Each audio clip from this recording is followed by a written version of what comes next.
Uma história de rejeição, perdão e reconciliação que se passa durante as festas natalinas. O protagonista enfrenta a expulsão da própria família na véspera do Natal após revelar algo que considera importante, mas que não é aceito pelos familiares. Após uma noite de dor e reflexão, os papéis se invertem quando a família descobre uma verdade devastadora, que muda completamente a perspectiva sobre a situação. A narrativa explora temas de preconceito familiar, arrependimento, amor incondicional e a força dos laços sanguíneos quando testados ao extremo. O cheiro de rabanada ainda estava no ar quando minha vida desmoronou completamente. Lembro de cada detalhe daquele momento. Mamãe estava na cozinha terminando de preparar as sobremesas para a ceia do dia seguinte, papai assistia ao Jornal da Noite no sofá da sala e meus irmãos, Carlos e Renata, discutiam sobre qual filme assistiríamos após o jantar. Era uma cena tão normal, tão nossa, que jamais imaginei que seria a última vez que viveria algo assim em muito tempo. Eu tinha 28 anos e ainda morava com meus pais na casa térrea do bairro de Brotas. Não por comodismo, mas porque depois de me formar em administração, decidi ajudar papai com o pequeno comércio da família, uma mercearia que estava na família há mais de 30 anos. Era nosso ganha-pão, nosso orgulho, nossa herança, mas naquela noite nada disso importava mais. Minhas mãos tremiam enquanto segurava o celular. A mensagem que eu havia recebido uma hora antes ainda pulsava na tela. Pedro, não aguento mais esconder isso. Ou você conta para sua família hoje, ou eu conto amanhã no Natal. Eles merecem saber a verdade sobre nós. Era de Miguel, meu namorado há 2 anos. Sim, meu namorado. O segredo que eu carregava como uma pedra no peito desde que me entendi por gente. Cresci numa família tradicional católica. Papai, José, era um homem rígido, daqueles que acreditava que homem que é homem deveria agir de determinada forma. Mamãe, Conceição, sempre foi mais carinhosa, mas seguia fielmente os valores conservadores que aprendeu com minha avó. Meus irmãos, bem, eles sempre fizeram piadas sobre viadinhos e sapatões durante as conversas familiares. E eu ali, quieto, fingindo achar graça enquanto morria por dentro. Durante anos, tentei me convencer de que era apenas uma fase. Namorei algumas meninas na adolescência. Forcei beijos que não sentia. Fingi uma paixão que nunca existiu. Mas quando conheci Miguel numa festa de formatura de um amigo em comum, tudo fez sentido pela primeira vez na minha vida. Ele era professor de educação física, 3 anos mais velho que eu, com um sorriso que iluminava qualquer ambiente.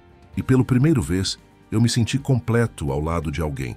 Por 2 anos vivemos nossa relação às escondidas. Eu dizia para minha família que estava ocupado com o trabalho quando saía para encontrá-lo. Inventava desculpas elaboradas para explicar minha ausência nos fins de semana. Miguel foi paciente no início, mas com o passar dos meses, começou a se sentir como um segredo sujo, escondido nas sombras. E ele não estava errado em se sentir assim. A pressão familiar para que eu arranjasse uma namorada aumentava a cada reunião.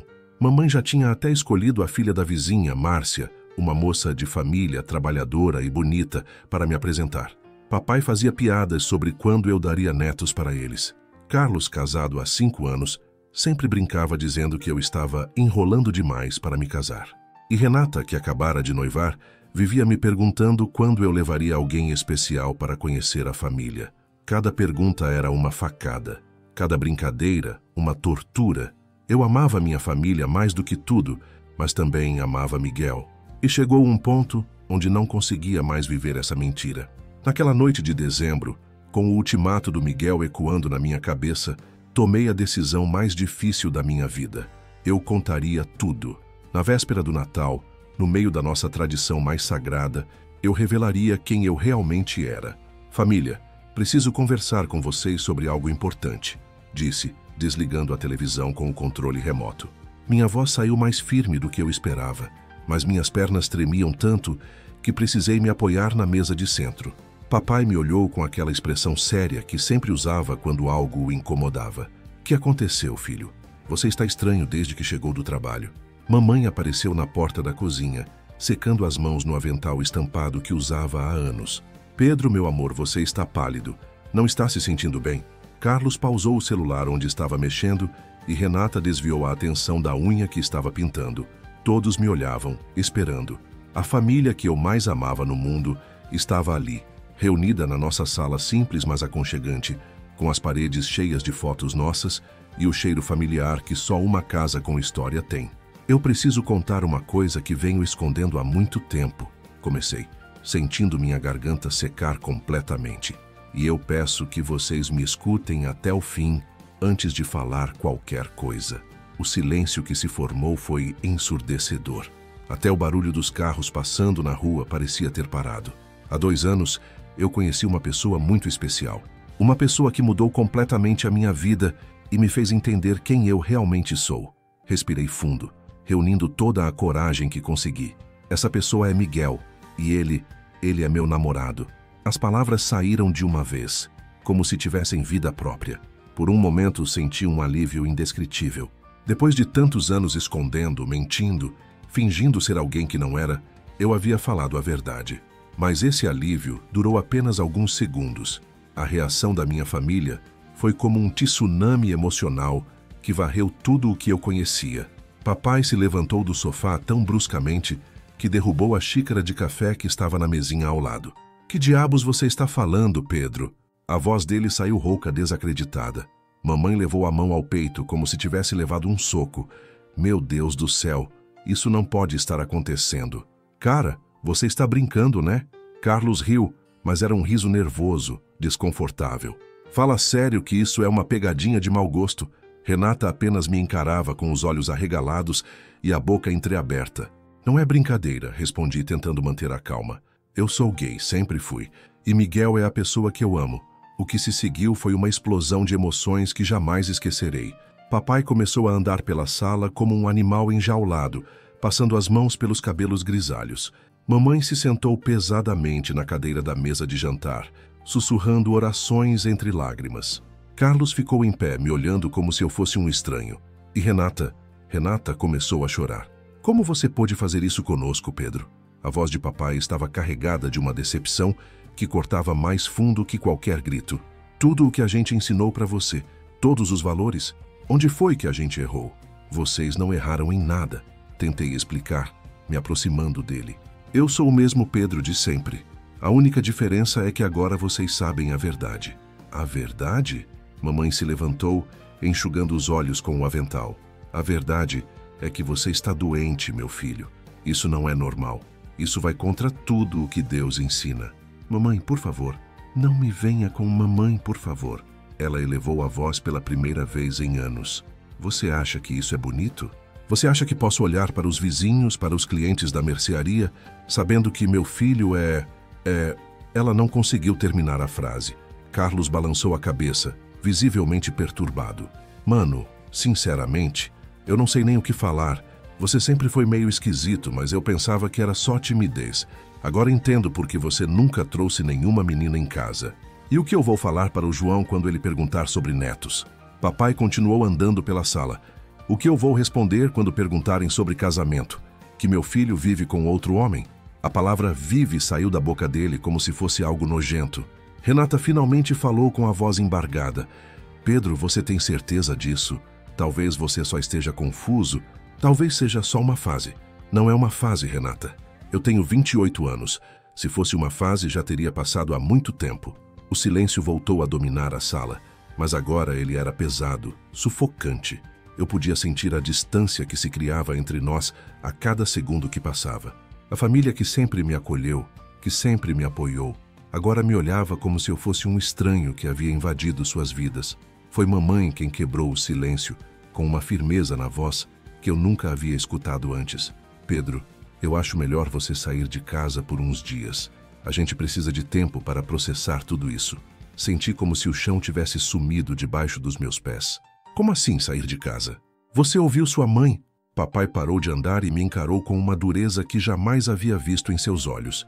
"Enquanto você não voltar ao normal, não tem lugar para você aqui." "Papai, essa é minha casa também. Eu trabalho na mercearia, eu ajudo com tudo. A mercearia é um negócio de família. E família tem valores. Se você não compartilha dos nossos valores..." Ele não precisou terminar a frase. Naquele momento, entendi que não havia volta.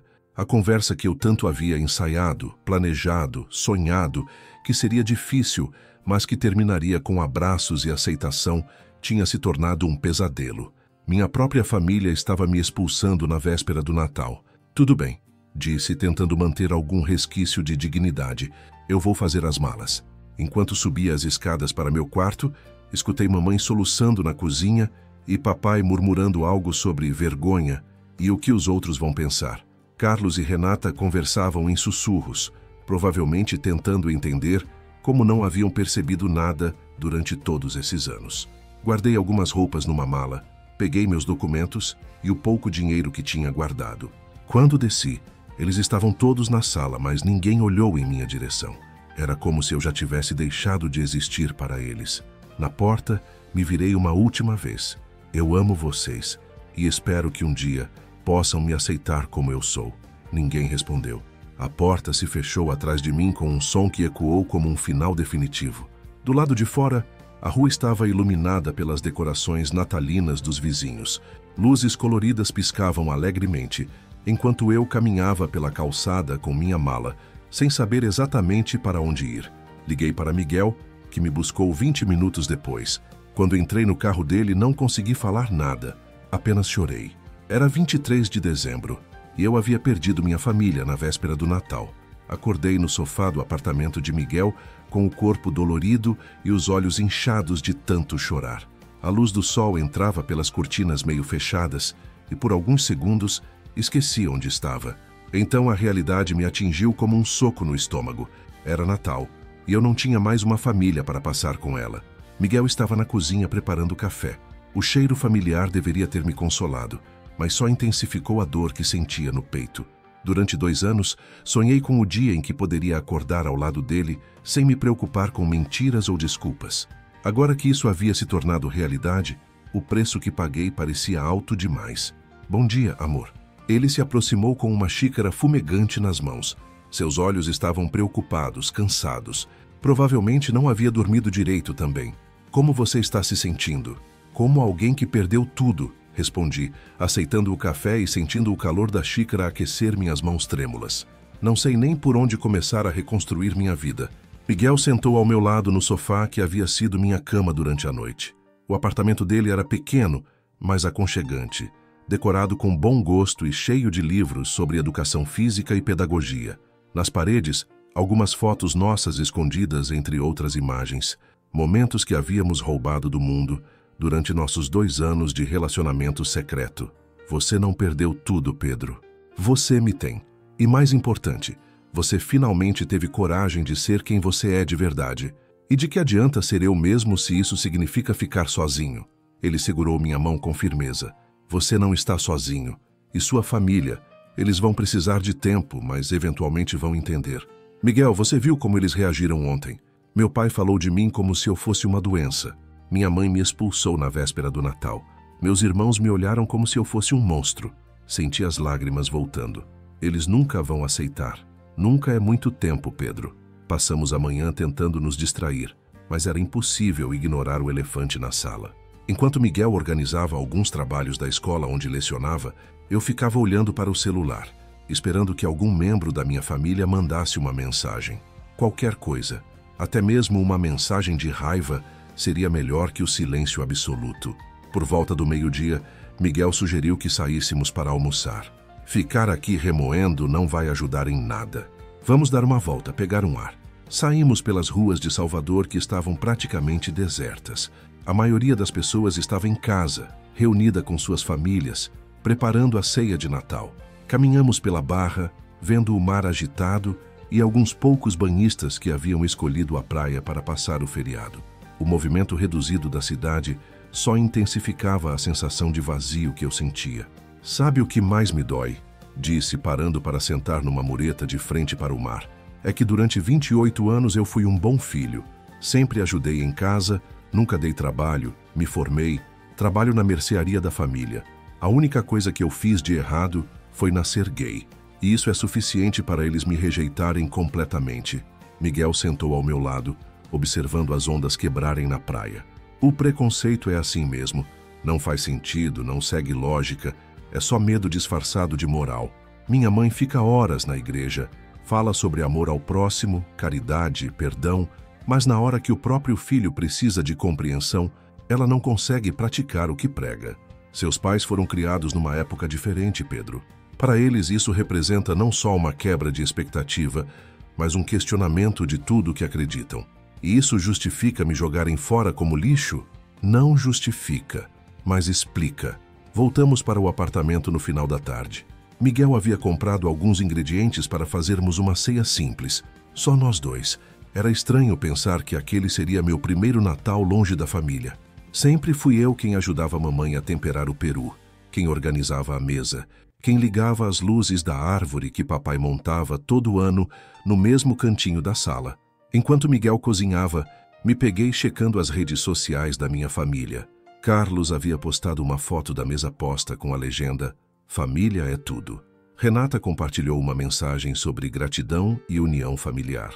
Mamãe não usava muito o Facebook, mas vi que havia curtido as publicações dos 2 filhos. Era como se eu nunca tivesse existido. Pedro, preciso te contar uma coisa. Miguel desligou o fogo e se virou para mim. Havia algo em sua expressão que me deixou alerta. O que foi? Sua irmã me mandou uma mensagem no Instagram hoje de manhã. Senti meu coração acelerar. Renata, o que ela disse? Ele pegou o celular e me mostrou a conversa. Com as mãos tremendo, li a mensagem. Miguel, não sei se é assim mesmo que você se chama, mas preciso falar com você. O Pedro está bem? Minha mãe está destruída desde ontem. Meu pai não saiu do quarto hoje. Eu não sei o que fazer. Nunca vi minha família assim. Vocês têm mesmo um relacionamento? Não estou julgando, só quero entender. Olhei para Miguel, que havia respondido. Renata, Pedro está comigo e está seguro. E sim, namoramos há 2 anos. Ele te ama muito, assim como ama toda a família. Ontem foi muito difícil para ele também. A resposta dela havia chegado algumas horas depois. Pode dizer para ele que eu não sei o que sinto ainda, mas que ele é meu irmão. Sempre vai ser meu irmão. Senti um misto de esperança e dor lendo aquelas palavras. Ela disse mais alguma coisa? Não, mas é um começo, não é? Talvez fosse, ou talvez fosse apenas pena. Não conseguia distinguir. A ceia foi silenciosa. Miguel havia caprichado na comida. Uma lasanha deliciosa, salada, uma sobremesa que ele sabia que eu adorava, mas cada garfada parecia pesar uma tonelada. Eu estava ali com a pessoa que amava, finalmente livre para viver nossa relação abertamente, mas me sentia completamente perdido. Você se arrepende? Perguntei no meio do jantar. De ter te dado o ultimato? Disso tudo. De ter forçado a situação. De ter me feito escolher entre você e minha família. Miguel largou o garfo e me olhou seriamente. Pedro, eu nunca te fiz escolher. Eu só não conseguia mais ser um segredo sujo escondido no armário. Tenho 31 anos, quero construir uma vida com você, conhecer sua família, que eles me conheçam. Não queria mais fingir que não existia. E agora? Conseguiu o que queria? Minha família sabe que você existe, mas me rejeitou por isso. Não era isso que eu queria, e você sabe disso. Sua voz estava magoada. Eu queria que eles te aceitassem, que aceitassem a gente. Pensei que o amor que eles sentem por você seria maior que o preconceito. Pois você pensou errado. Terminamos a ceia em silêncio. Depois, nos sentamos no sofá para assistir a um filme natalino que passava na TV, mas nenhum dos dois estava realmente prestando atenção. Eu ficava imaginando o que minha família estava fazendo naquele momento. Será que estavam sentados à mesa, tentando fingir que tudo estava normal? Será que haviam deixado meu lugar vazio? Ou será que já haviam apagado qualquer rastro de minha existência? Por volta das 10 da noite, meu celular tocou. Era uma ligação de um número desconhecido.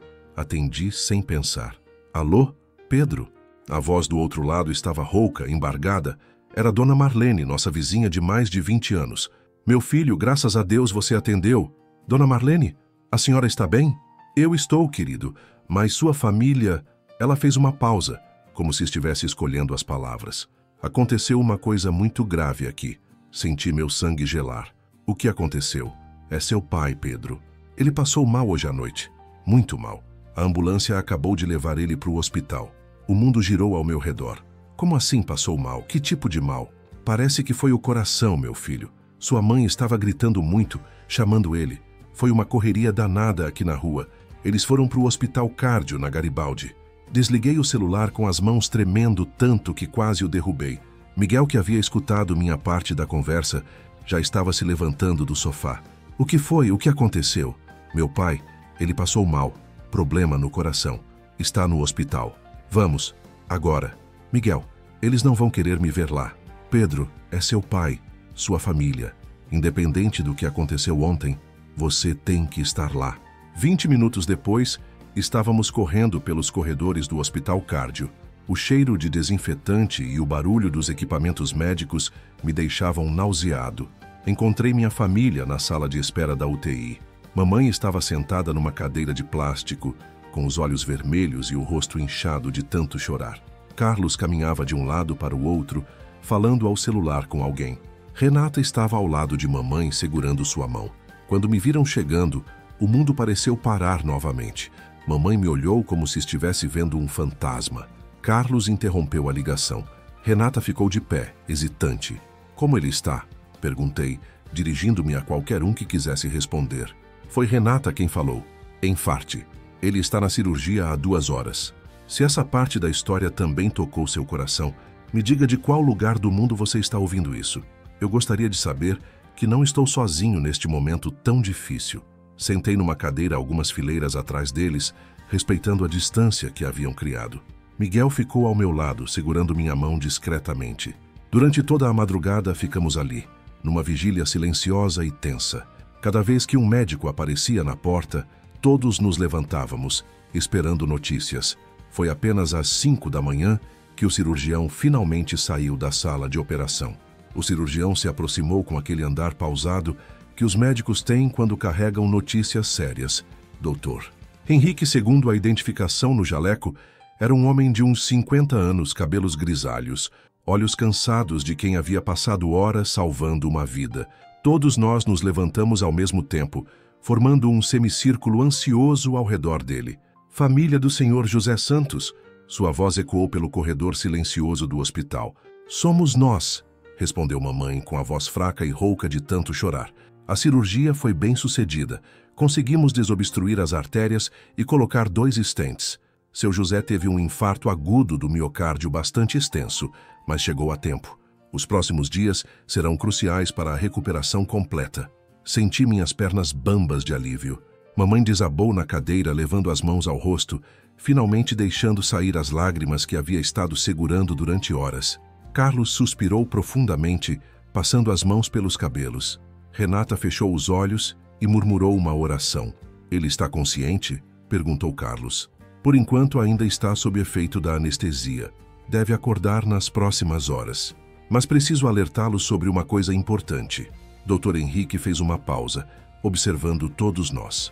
O que provocou o infarto não foi apenas a idade ou fatores físicos. Seu José estava com níveis altíssimos de estresse emocional. A pressão arterial dele chegou na casa dos 200 por 140 quando deu entrada aqui. Algo o estava afetando profundamente. O silêncio que se seguiu foi ensurdecedor. Eu sabia, e todos ali sabiam qual havia sido o gatilho emocional. A revelação que eu havia feito na véspera do Natal não havia apenas destruído nossa família, quase havia matado meu pai.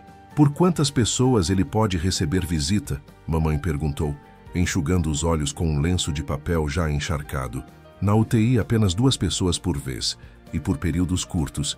Ele precisa de muito repouso. Obrigada, doutor. Muito obrigada por salvar meu marido. Dr. Henrique assentiu gentilmente e se afastou, deixando-nos sozinhos com o peso das suas palavras. Mamãe se levantou devagar, como se cada movimento fosse um esforço monumental. Seus olhos encontraram os meus pela primeira vez desde que eu havia chegado ao hospital. Pedro, meu nome saiu da boca dela como um sussurro carregado de dor. Seu pai quase morreu por sua causa. As palavras me atingiram como facadas. Mamãe, eu... Não.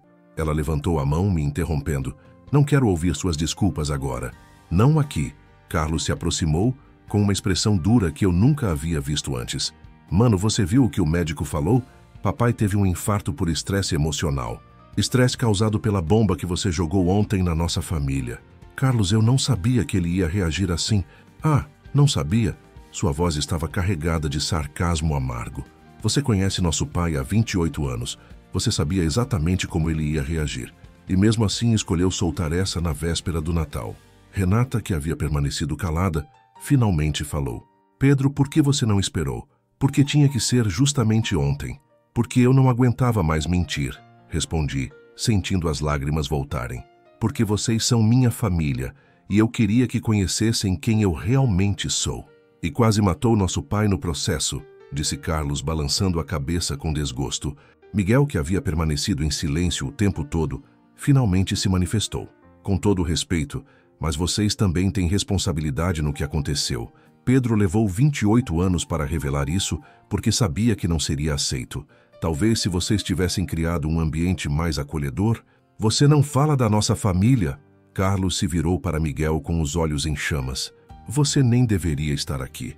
Ele está aqui porque é importante para mim, disse-me levantando e ficando ao lado de Miguel. E ele tem razão. Vocês passaram anos fazendo piadas homofóbicas, falando que isso era doença, era pecado. Como vocês acham que eu me sentia escutando isso? Ah, então agora a culpa é nossa? Mamãe riu, mas era um riso amargo, sem alegria. Nós é que somos os vilões da história? Nós que te criamos, te amamos, te demos tudo? Vocês me deram tudo, menos a possibilidade de ser eu mesmo. Ser você mesmo? Renata se levantou, visivelmente irritada. Pedro, você é nosso irmão. A gente te conhece desde que você nasceu. Você nunca demonstrou nada disso, nunca. Porque eu tinha medo. Medo de perdê-los, medo de ser rejeitado. E olha só, meu medo se confirmou. O ambiente estava ficando cada vez mais tenso. Outros familiares de pacientes na sala de espera começaram a nos olhar, incomodados com nossa discussão. Uma enfermeira se aproximou. Por favor, mantenham o silêncio. Estamos num hospital. Todos nos sentamos novamente, mas a tensão continuava palpável no ar. Passamos as próximas 2 horas em silêncio absoluto. Eu estava ali a poucos metros da minha família, mas me sentia mais distante deles do que nunca. Era como se houvesse um abismo intransponível entre nós. Por volta das 7 da manhã, Dr. Henrique voltou. Seu José acordou. Está lúcido e perguntando pela família. Quem gostaria de vê-lo primeiro? Mamãe se levantou imediatamente. Eu quero vê-lo. Pode levar mais uma pessoa. Ela olhou para Carlos, depois para Renata e finalmente para mim. Por um momento pensei que me escolheria, mas então ela estendeu a mão para Renata. Vem, filha. Elas desapareceram no corredor em direção à UTI, deixando Carlos, Miguel e eu sozinhos na sala de espera. O constrangimento era quase tangível. Mano, Carlos disse depois de alguns minutos, sem olhar diretamente para mim. Eu não consigo entender. Sinceramente, para mim você sempre foi meu irmão caçula, o cara que jogava bola comigo no quintal, que me ajudava com lição de matemática, que me deu força quando eu estava nervoso para pedir a Juliana em casamento. Como é que você é... Isso, Carlos. Fala a palavra. Gay. Eu sou gay. Ele fez uma careta, como se a palavra tivesse um gosto ruim. Isso. Como é possível? É possível porque eu nasci assim, da mesma forma que você nasceu heterossexual. Mas você namorou meninas na adolescência, porque eu estava tentando ser o que vocês esperavam que eu fosse. Estava tentando ser normal, segundo os padrões da nossa família. Carlos ficou alguns minutos em silêncio processando. E esse cara aí? Ele apontou com o queixo para Miguel. Há quanto tempo? 2 anos. 2 anos? Ele pareceu genuinamente chocado. Todo esse tempo você estava mentindo para a gente? Não estava mentindo. Estava protegendo a pessoa que eu amo e protegendo vocês de uma verdade que sabia que não aceitariam. Protegendo a gente de quê, Pedro? Da vergonha? A palavra vergonha ecoou pelo corredor como um tapa na minha face. É isso que eu represento para você? Vergonha? Carlos suspirou, passando as mãos pelo rosto. Eu não sei o que você representa mais, cara. Eu pensei que te conhecia. Agora descobriu que não sei nada sobre meu próprio irmão. Você me conhece, Carlos. Eu sou a mesma pessoa de ontem, de 2 anos atrás, de sempre. A única diferença é que agora você sabe quem eu amo. Mas essa diferença muda tudo, Pedro. Muda como os outros vão olhar para nossa família. Muda nossos planos de futuro. Muda o quê? Vocês vão ter menos dinheiro? Vão ficar doentes? Vão perder os empregos? O que exatamente muda na vida de vocês? Ele não soube responder. Mamãe e Renata voltaram da UTI depois de 20 minutos. Mamãe estava visivelmente abalada, mas havia um pouco mais de cor em seu rosto. Como ele está? Perguntei. Fraco, mas consciente. Renata respondeu. Ele perguntou por você. Senti meu coração acelerar. Perguntou por mim. Perguntou onde você estava, se estava bem. Mamãe falou sem me olhar nos olhos. Eu disse que você estava aqui no hospital. Ele Ele disse alguma coisa sobre ontem? Não, só perguntou por você. Carlos se levantou. Posso vê-lo agora? Pode, mas apenas você. O médico disse para não cansá-lo muito. Enquanto Carlos ia visitar papai, fiquei sozinho com mamãe e Renata novamente. O silêncio voltou a dominar o ambiente, mas desta vez havia algo diferente nele. Menos raiva, mais tristeza. Foi Renata quem quebrou o silêncio. Pedro, eu preciso te perguntar uma coisa, e quero que você seja sincero comigo. Pode perguntar. Você é feliz com essa situação? Olhei para Miguel, que segurava minha mão discretamente, depois de volta para minha irmã. Sou. Pela primeira vez na minha vida eu me sinto completo. Mesmo com tudo o que aconteceu, mesmo com papai no hospital, com a família destruída, não sou feliz com isso, Renata. Estou sofrendo muito com tudo o que está acontecendo, mas sou feliz por finalmente poder ser eu mesmo. Ela assentiu lentamente, como se estivesse processando cada palavra. E você? Perguntei. Como você está lidando com isso? Eu não sei, é muita informação de uma vez só. Ontem eu tinha um irmão que eu achava que conhecia completamente.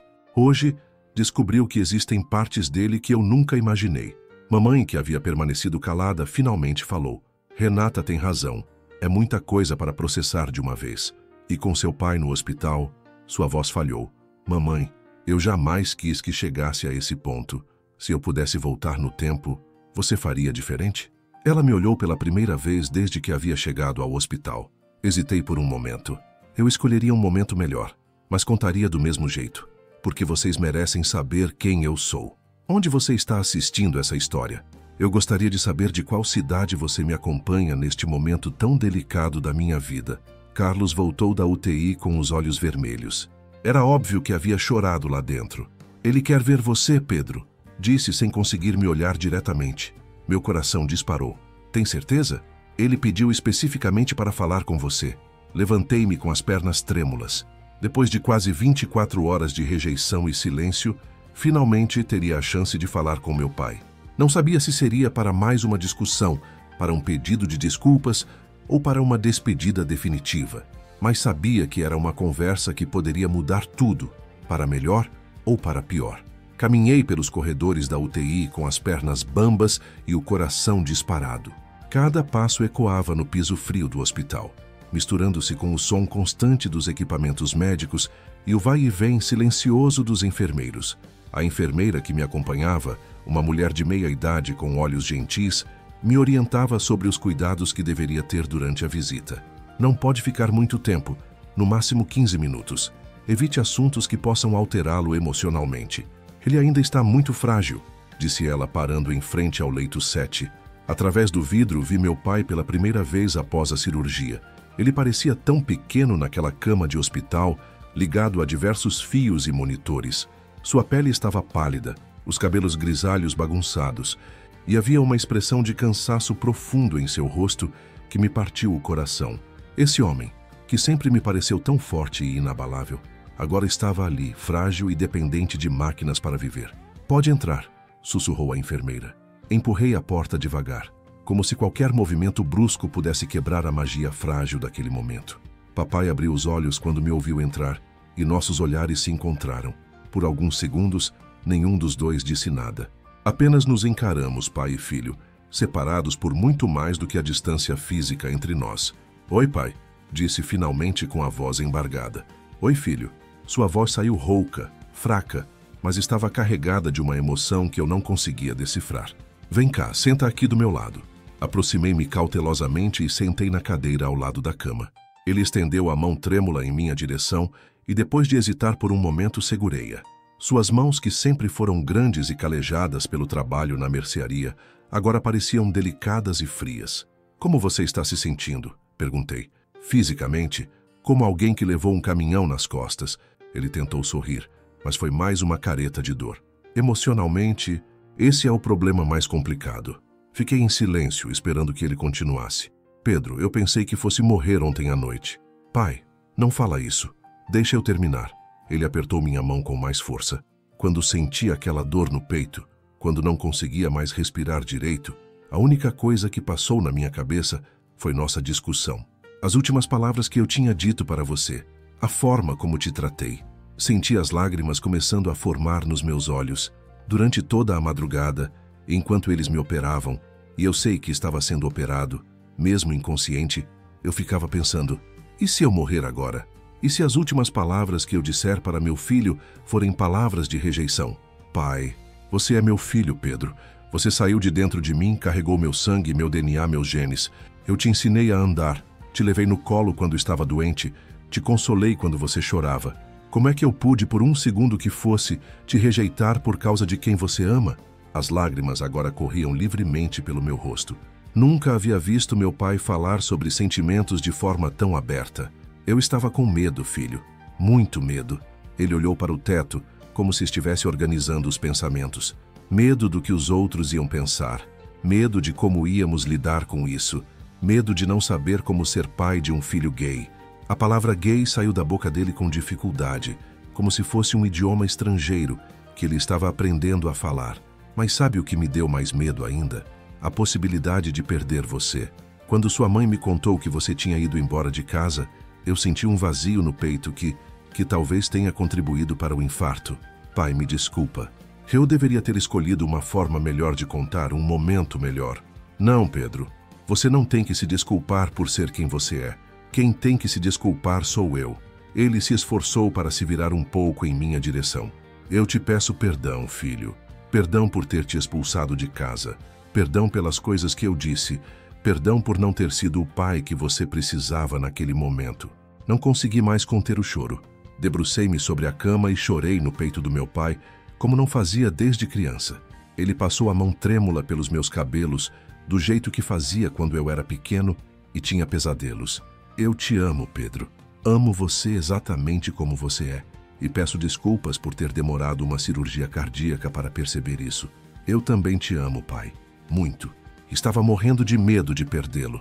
Ficamos assim por alguns minutos, apenas pai e filho, reconectando-se depois do susto que quase nos separou para sempre. Esse Miguel, ele disse quando nos separamos, ele te faz bem. A pergunta me pegou de surpresa. Faz, muito bem, ele me ama, pai, e eu amo ele. Então eu quero conhecê-lo direito. Não do jeito que foi ontem, com todo mundo gritando e chorando. Quero sentar numa mesa com ele, conversar, entender quem é a pessoa que meu filho escolheu para amar. Senti uma onda de esperança tomando conta do meu peito. Sério? Você faria isso? Pedro, se ele é importante para você, ele é importante para mim. É simples assim. E mamãe? E os meninos? Papai suspirou profundamente. Sua mãe? Ela vai precisar de tempo. Ela está sofrendo muito, não só com a revelação, mas com o susto de quase me perder. Tudo isso junto foi demais para ela. Mas no fundo, ela te ama tanto quanto eu. Só está confusa. E Carlos? Renata? Carlos é teimoso igual eu era. Mas ele vai entender. Renata. Acho que Renata já entendeu mais do que está deixando transparecer. Você conhece sua irmã, ela sempre foi a mais sensível da família. Ouvimos uma batida discreta na porta. Era a enfermeira indicando que o tempo da visita havia terminado. Já tenho que ir, pai. Pedro, antes de você sair, ele segurou minha mão novamente. Você vai voltar para casa? Eu não sei se mamãe quer. Eu quero. E a casa também é minha. Você volta para casa hoje ainda. E traz esse Miguel com você. Quero que vocês estejam lá quando eu sair do hospital. Pai, tem certeza? Filho, eu quase morri ontem. A vida é muito curta para desperdiçarmos tempo brigando com quem a gente ama. Eu não vou cometer o mesmo erro 2 vezes. Saí da UTI com o coração mais leve do que estava há dias. Ainda havia muito a resolver, muito diálogo pela frente, muita adaptação para toda a família. Mas pela primeira vez, desde que havia contado a verdade, senti que havia esperança. Encontrei minha família na sala de espera.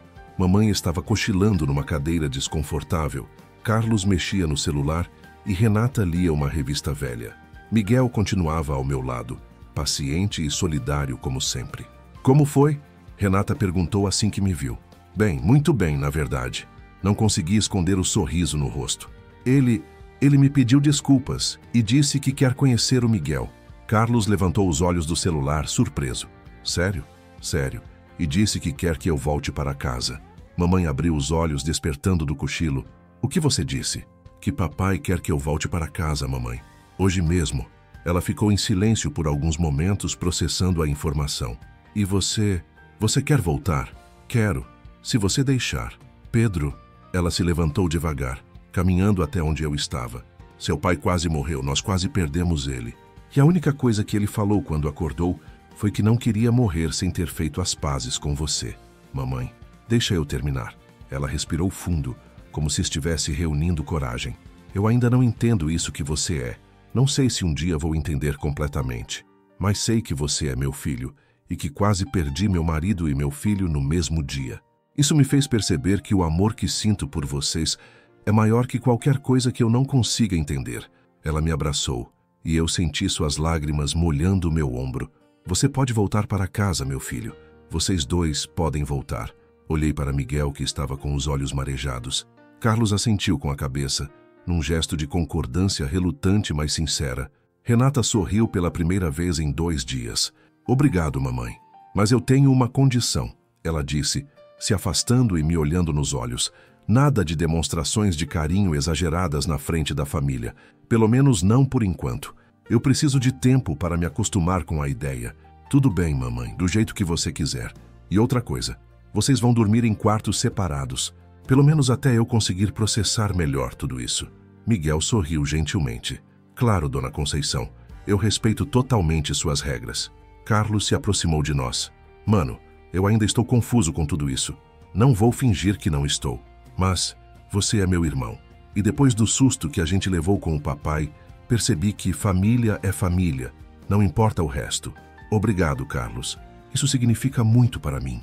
Renata veio até nós e me deu um abraço apertado. Pedro, eu passei a noite toda pensando. Lembra quando a gente era criança e você sempre me defendia quando os meninos da escola me importunavam? Lembro. Você sempre foi meu protetor, sempre cuidou de mim. Por que eu não posso cuidar de você agora? Se algum dia você viveu algo assim, me deixe nos comentários de qual país você me escuta. Porque momentos como esse nos fazem perceber que o amor verdadeiro supera qualquer barreira. E Miguel? Renata se virou para ele. Desculpa a recepção de ontem. Eu estava assustada.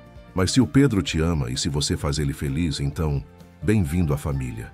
Miguel sorriu, visivelmente emocionado. Obrigado, Renata. Vocês não imaginam como é importante para mim ser aceito por vocês. Naquele momento, ali na sala de espera de um hospital, no dia 25 de dezembro, nossa família começou a se reconstruir. Não seria fácil. Haveria momentos difíceis pela frente, conversas complicadas, adaptações dolorosas. Mas pela primeira vez desde que havia contado a verdade, senti que tínhamos uma chance real de ficarmos juntos. O amor havia vencido o preconceito. A família havia se mostrado mais forte que o medo. E papai estava vivo, se recuperando, pronto para conhecer melhor o homem que eu escolhi para amar. Era definitivamente o melhor presente de Natal que eu poderia ter recebido. Acordei na minha antiga cama, no meu antigo quarto, mas tudo parecia diferente. A mesma mesa de estudos onde passei horas fazendo deveres de casa, a mesma estante com livros da adolescência, os mesmos pôsteres de futebol na parede, tudo igual, mas ao mesmo tempo completamente transformado. Era como se eu estivesse vendo aquele ambiente com novos olhos, os olhos de quem finalmente podia ser autêntico. Miguel havia dormido no quarto de hóspedes, respeitando o pedido de mamãe. Durante a madrugada, escutei seus passos no corredor quando ele foi ao banheiro, e por um momento senti uma estranha sensação de surrealismo. Meu namorado estava dormindo na casa dos meus pais. Depois de 2 anos de relacionamento secreto, essa realidade ainda parecia impossível. O cheiro do café da manhã de mamãe invadiu o quarto por volta das 7 horas. Era um aroma familiar, pão francês quentinho, café forte, frutas frescas, que sempre me deixava com água na boca. Mas hoje havia uma ansiedade misturada à fome.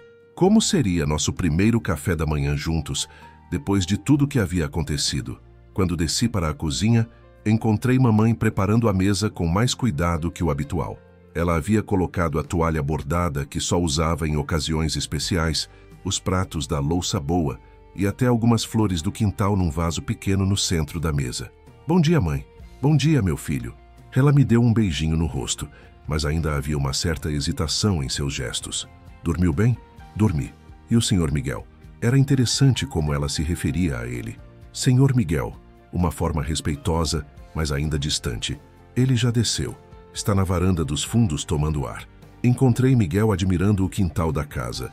Ele observava a mangueira que papai havia plantado quando eu era criança, os canteiros de temperos que mamãe cultivava com tanto carinho, o varal onde ainda havia algumas roupas do dia anterior balançando na brisa matinal. Bom dia, amor. Dei-lhe um beijo discreto no rosto. Bom dia, sua mãe está preparando um café da manhã que parece um banquete. Ela sempre faz isso quando quer agradar alguém. É a forma dela de mostrar carinho. Estou nervoso, ele confessou. E se eu disser algo errado? E se eles perceberem que não sou bom o suficiente para você? Miguel, você é mais do que bom o suficiente. Você é perfeito para mim. E eles vão perceber isso também. Carlos e Renata chegaram pouco depois. Carlos morava a 2 quadras de casa com a esposa Juliana e Renata ainda dividia o apartamento com 2 amigas no bairro do Rio Vermelho. Ambos haviam decidido vir para o café da manhã, provavelmente por curiosidade e também para apoiar mamãe nesse primeiro encontro oficial com Miguel. E aí, cunhado? Carlos cumprimentou Miguel com um aperto de mão. A palavra cunhado saiu meio forçada, mas era um esforço genuíno de aceitação. Bom dia, Carlos. Obrigado por me receberem. Renata foi mais calorosa, dando um beijinho no rosto de Miguel. Espero que tenha dormido bem. O quarto de hóspedes tem um colchão meio duro. Dormi ótimo, obrigado. Sentamos todos à mesa e por alguns minutos houve apenas o barulho de pratos e xícaras sendo manuseados. Mamãe havia realmente caprichado. Pães variados, bolos caseiros, frutas cortadas, geleia de mangaba feita por ela mesma, ovos mexidos, queijo coalho grelhado. Era uma fartura que demonstrava sua tentativa de tornar aquele momento especial. Miguel, mamãe começou cortando o silêncio constrangedor. Pedro me disse que você é professor. Sim, dona Conceição. Dou aulas de educação física numa escola municipal aqui no bairro da Liberdade. Há quanto tempo? 8 anos. Me formei na UFBA e comecei a trabalhar logo depois. Carlos se interessou pela conversa. Educação física, você joga futebol? Jogo. Inclusive tenho um time amador com alguns colegas professores. A gente joga todo sábado de manhã no campo do bairro. Sério? Que posição? Meio campo. Você joga também? Jogava, agora só em algumas peladas de fim de semana. E assim, lentamente, a conversa foi fluindo. Miguel falava sobre seu trabalho com crianças, suas histórias engraçadas da escola, seus planos de fazer uma especialização em educação inclusiva. Minha família, especialmente Carlos, começou a relaxar. E sua família, Miguel? Como eles reagiram quando vocês... Renata fez a pergunta que todos estavam pensando, mas não sabiam como fazer. Quando eu assumi que era gay, Miguel respondeu com naturalidade. Foi difícil também. Meus pais são evangélicos, bem conservadores. Demorou quase 2 anos para minha mãe voltar a falar comigo normalmente. E agora? Agora eles aceitam, embora ainda não compreendam completamente. Eles sabem que o Pedro existe, que é importante para mim, mas ainda não nos visitaram juntos. Mamãe pareceu refletir sobre isso. Deve ser difícil para todos os pais, imagino. É, dona Conceição, mas o amor acaba vencendo na maioria das vezes. Pelo menos é o que eu espero. Após o café, fomos todos visitar papai no hospital. Desta vez, o clima era completamente diferente. Não havia mais tensão, urgência ou desespero. Papai estava melhor, mais alerta, e os médicos haviam dito que se tudo corresse bem, ele poderia ter alta em 3 ou 4 dias. Então você é o Miguel, disse papai quando nos aproximamos de sua cama. Sua voz estava mais forte, embora ainda rouca. Sou eu, senhor José, é um prazer conhecê-lo. Oficialmente. Papai sorriu. O prazer é meu, rapaz. Senta aqui, vamos conversar. O que se seguiu foi surpreendente. Papai fez perguntas sobre o trabalho de Miguel, sobre sua família, seus gostos musicais, seus times de futebol. Era como se estivesse conhecendo qualquer namorado de Renata ou amigo de Carlos. Normal, natural. Pedro me contou que vocês estão juntos há 2 anos, disse papai em determinado momento. Sim, senhor. E em todo esse tempo ele nunca te trouxe aqui em casa. Você não achou estranho? Miguel olhou para mim depois de volta para papai. Achei, mas eu entendia os motivos dele. Pedro sempre falava da família com muito amor, mas também com muito medo de não ser aceito. E ele estava certo em ter esse medo, considerando o que aconteceu anteontem? Estava. Papai assentiu pensativo. Mas às vezes o medo da rejeição impede a gente de dar uma chance real para o amor acontecer. Se vocês tivessem me contado há 2 anos, talvez minha reação tivesse sido diferente, menos explosiva. O senhor acha? Não sei, mas gosto de acreditar que sim. Papai olhou para mim. Pedro, você se lembra quando você tinha uns 12 anos e quebrou o vaso preferido da sua mãe jogando bola dentro de casa? Lembro. Você ficou 3 dias escondendo de nós, inventando desculpas, até que a Renata entregou você. E quando descobrimos, o que mais nos magoou não foi o vaso quebrado, mas o fato de você ter mentido. Eu entendo o que o senhor quer dizer, respondeu Miguel. Mas a diferença é que quebrar um vaso é um erro, ser gay não é. Você tem razão, rapaz, tem toda a razão. Durante toda a visita, observei minha família interagindo com Miguel. Mamãe ainda estava reservada, mas educada. Carlos fazia perguntas sobre futebol e trabalho. Renata era a mais natural de todos, tratando Miguel como se ele sempre tivesse feito parte da família. No caminho de volta para casa, Renata pegou uma carona conosco. Miguel, posso te fazer uma pergunta indiscreta? Disse ela do banco de trás. Claro, como vocês se conheceram? Quero dizer, como foi que começou? Miguel olhou para mim sorrindo. Quer contar você ou eu conto? Conta você. Foi numa festa de formatura de um amigo em comum. Eu estava lá meio entediado, não conhecia muita gente. Aí vi o Pedro parado num canto, também meio perdido. Fui puxar conversa e descobrimos que tínhamos muito em comum. Conversamos a noite inteira. E depois, começamos a nos falar por WhatsApp. Primeiro como amigos. Pedro estava meio, como posso dizer, em negação ainda. Demorou uns 3 meses para ele aceitar que havia algo mais entre nós. E quando vocês souberam que era sério? Eu ri. Lembra da vez que eu inventei que tinha ido viajar para Aracaju num fim de semana, mas na verdade estava aqui em Salvador? Lembro. Mamãe achou estranho você não ter levado nenhuma mala. Era porque eu estava no apartamento do Miguel. A gente teve nossa primeira briga naquele fim de semana, uma discussão boba sobre ciúmes, e eu percebi que estava sofrendo de verdade com a possibilidade de perdê-lo. Foi quando soube que estava apaixonado. Que fofo! Renata sorriu. E você, Miguel? Eu soube bem antes dele. Acho que na segunda semana que estávamos nos falando. Pedro tem um jeito de falar sobre as coisas que ele gosta que me conquistou completamente. Chegamos em casa no final da tarde. Mamãe estava preparando o jantar. Mais uma refeição caprichada. Enquanto ela cozinhava, Miguel ofereceu ajuda, mas ela recusou educadamente. Hoje você a visita. Depois a gente vê. Carlos havia trazido Juliana para conhecer Miguel. Ela foi mais receptiva que todos nós esperávamos, tratando Miguel como um cunhado comum e fazendo perguntas sobre decoração do apartamento dele e receitas culinárias. Durante o jantar, a conversa fluiu naturalmente. Miguel contou histórias engraçadas da escola onde trabalhava. Carlos falou sobre seu trabalho numa empresa de logística. Juliana compartilhou novidades sobre a gravidez que haviam descoberto há pouco e que havia sido uma das razões pelas quais Carlos estava mais sensível com questões familiares. Tio Miguel, brincou Renata, você vai ter que ensinar educação física para seu sobrinho ou sobrinha. A palavra tio ficou no ar por alguns segundos. Era a primeira vez que alguém da família se referia a Miguel como parte da estrutura familiar. Será um prazer, respondeu Miguel, visivelmente emocionado. Mais tarde, quando estávamos sozinhos na varanda, Miguel me confessou. Nunca imaginei que seria assim. Como assim? Normal, natural. Sua família está realmente tentando me aceitar. Eles são boas pessoas, Miguel, só precisavam de tempo para entender. E sua mãe? Mamãe vai demorar mais, mas ela vai chegar lá. Você viu como ela caprichou na comida hoje? Ela só faz isso quando quer agradar alguém. Naquela noite, enquanto me deitava em meu antigo quarto, refleti sobre como a vida pode mudar drasticamente em questão de dias. 3 dias antes, eu era um homem de 28 anos, vivendo uma mentira, atormentado por segredos e medos. Agora, pela primeira vez na vida, eu podia ser completamente autêntico.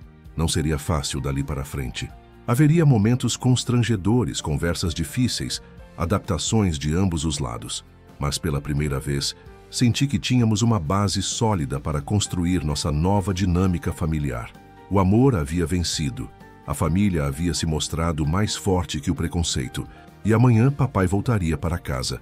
Era véspera da virada do ano, e nossa casa nunca havia parecido tão cheia de vida. Papai havia recebido alta no dia anterior e estava instalado na poltrona da sala, ainda um pouco pálido, mas com aquele brilho nos olhos que eu não via há tempos. Os médicos haviam dito que sua recuperação estava indo melhor do que esperado, talvez porque pela primeira vez em anos ele estava realmente em paz. Miguel estava na cozinha ajudando mamãe a preparar a ceia de Ano Novo.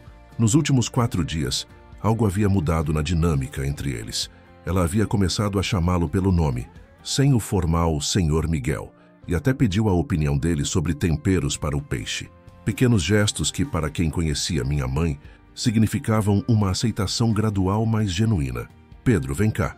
Papai me chamou batendo na poltrona ao lado dele. Quero conversar contigo. Sentei-me ao seu lado, ainda com aquela sensação surreal de que tudo aquilo era real. Meu pai, que 5 dias antes havia me expulsado de casa, agora queria conversar comigo como se nada tivesse acontecido. Como você está se sentindo, filho? De verdade. Bem, pai.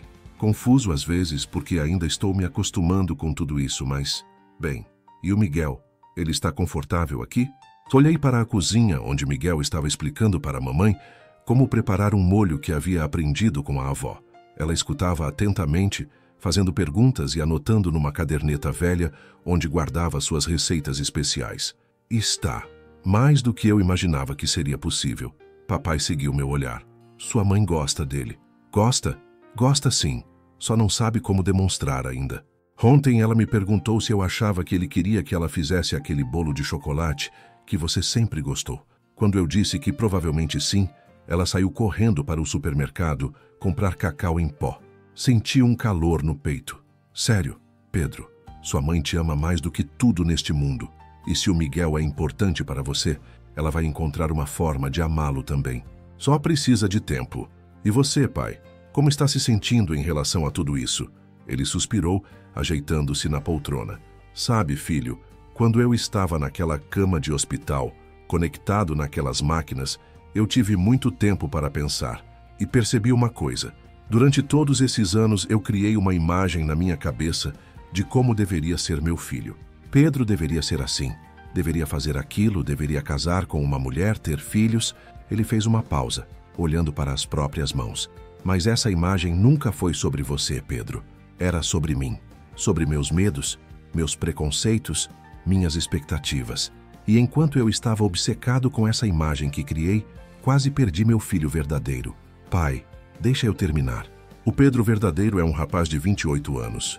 Inteligente, carinhoso, trabalhador, que me ajudou na mercearia todos esses anos, que cuidou da família, que escolheu amar alguém que o faz feliz.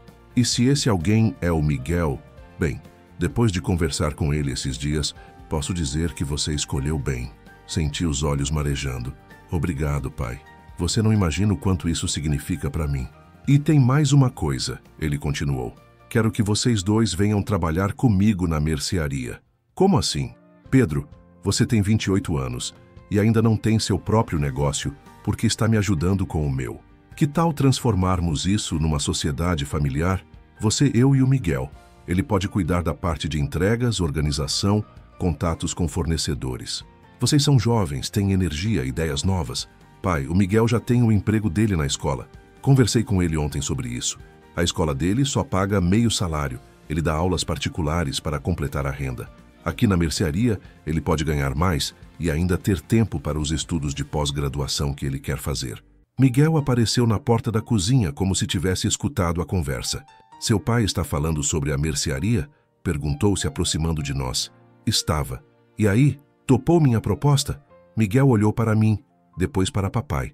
Senhor José, eu fico muito honrado com a proposta, mas não quero que o senhor sinta que tem obrigação de me incluir só porque... Rapaz, papai o interrompeu. Eu sou comerciante há mais de 30 anos. Nunca na minha vida fiz uma proposta de negócios por obrigação ou pena. Se estou oferecendo uma sociedade, é porque vejo potencial. E vocês dois juntos têm muito potencial. Carlos chegou nesse momento, trazendo Juliana e algumas sacolas de supermercado. Sobre o que vocês estão conversando com essas caras sérias? Perguntou, cumprimentando a todos.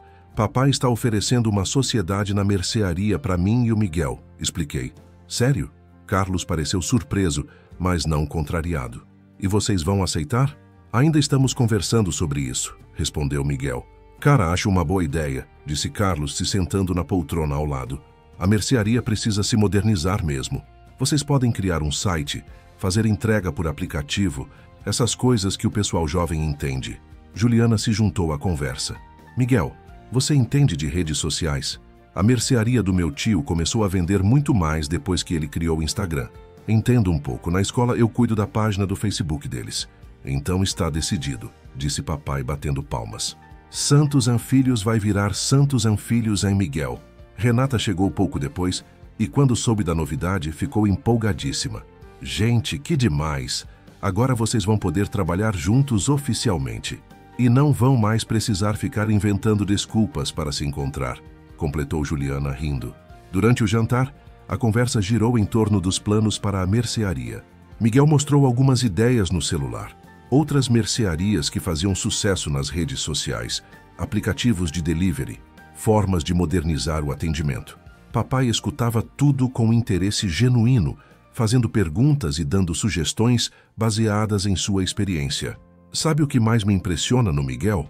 Disse papai em determinado momento, dirigindo-se à família toda. Ele tem ideias novas, mas respeita o que já funciona. Não quer mudar por mudar. Quer melhorar mantendo a essência. Mamãe, que havia permanecido mais quieta durante o jantar, finalmente se manifestou. Miguel, posso te fazer uma pergunta pessoal? Claro, dona Conceição.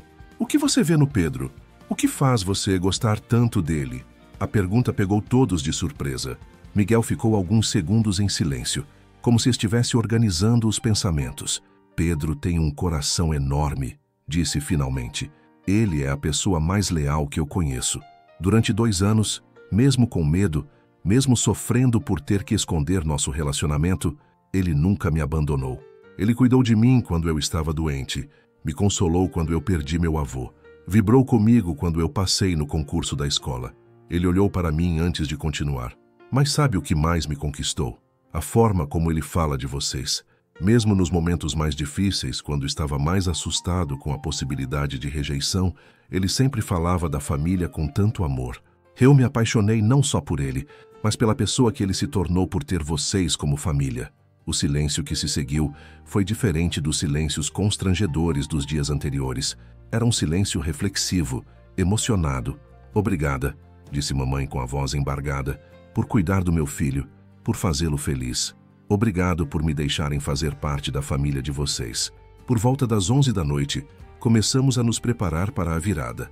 Mamãe trouxe champanhe barato, o mesmo que comprávamos todos os anos. Papai, ainda se recuperando, beberia apenas um gole simbólico.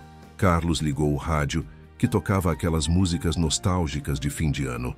10 minutos para a meia-noite, estávamos todos na varanda dos fundos, olhando para o céu escuro de Salvador. Miguel estava ao meu lado, segurando minha mão discretamente.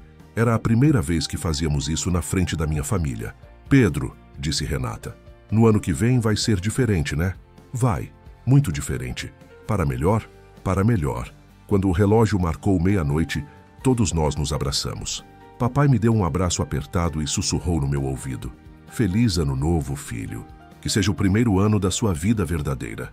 Mamãe abraçou Miguel pela primeira vez desde que ele havia chegado. Foi um abraço rápido, mas sincero. Feliz ano novo, Miguel. Bem-vindo à família. Carlos e Renata fizeram questão de abraçar nós dois juntos. Feliz ano novo para o casal, brincou Renata. Enquanto todos comemoravam, Miguel e eu nos afastamos um pouco para um canto da varanda. Consegue acreditar? Perguntei. Não, parece um sonho. Há uma semana eu era seu namorado secreto. Hoje sou parte da família Santos. E amanhã vai ser sócio da mercearia Santos. Ainda não acredito nisso também.